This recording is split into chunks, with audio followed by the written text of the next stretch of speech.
Bonjour à tous, aujourd'hui nouvelle vidéo, on va parler des fonctions de hachage.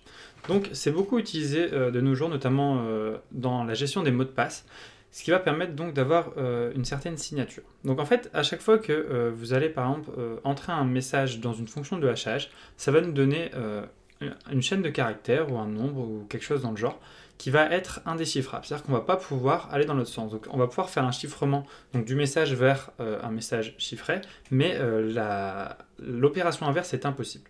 C'est tout le principe des fonctions de hachage.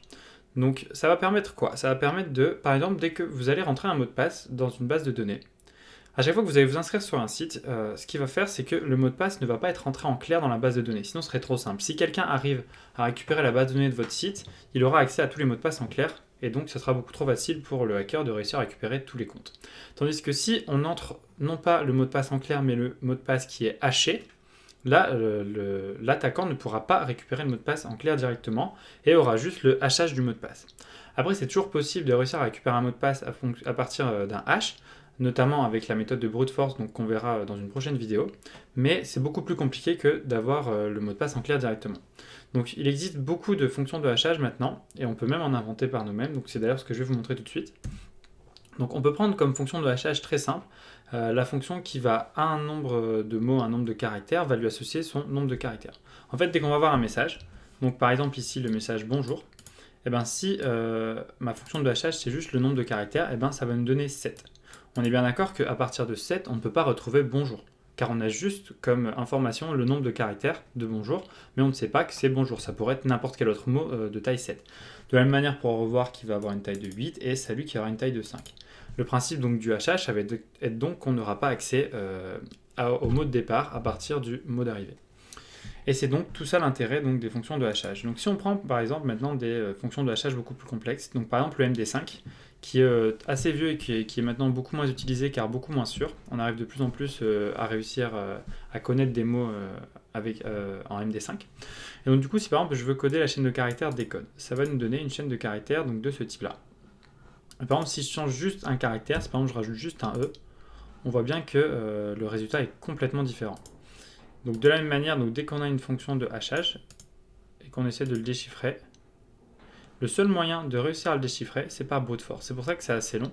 C'est qu'en fait, on va avoir des bases de données qui vont avoir énormément de mots de passe qui vont être associés à énormément avec leur MD5.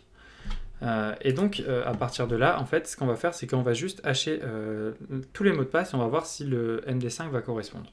Donc là, par exemple, ça nous donne AZERTY. Ça veut dire que AZERTY est un hash MD5 qui est très connu, parce que beaucoup de gens l'utilisent. C'est pour ça qu'on nous dit qu'il faut utiliser des mots de passe qui ne sont pas courants, avec certaines de caractères. Par exemple, le hash de password est connu préalablement, donc on peut le déchiffrer beaucoup plus simplement, car des personnes ont déjà calculé ce hash et mis dans certaines bases qui permettent donc de craquer ce code. Il y a deux types de hash, par exemple, il y a le SHA-1, ou encore le SHA-256 qui est maintenant beaucoup plus sûr que les précédents. Donc il en existe énormément, certains ont créé tous les jours, et il y en a qui sont beaucoup plus compliqués mathématiquement à comprendre et à décoder. Donc dans tous les cas, c'est impossible de réellement le décoder comme au sens réel du terme, comme on pourrait décoder un message avec le code César. Donc là, c'est réellement par brute force le seul moyen de réussir à décoder, sauf si réellement la fonction de hachage a été mal faite. Voilà, donc c'est simplement, encore une fois, une introduction donc, aux fonctions de hachage, car il existe beaucoup de moyens de faire des choses beaucoup plus compliquées, notamment avec le SALT.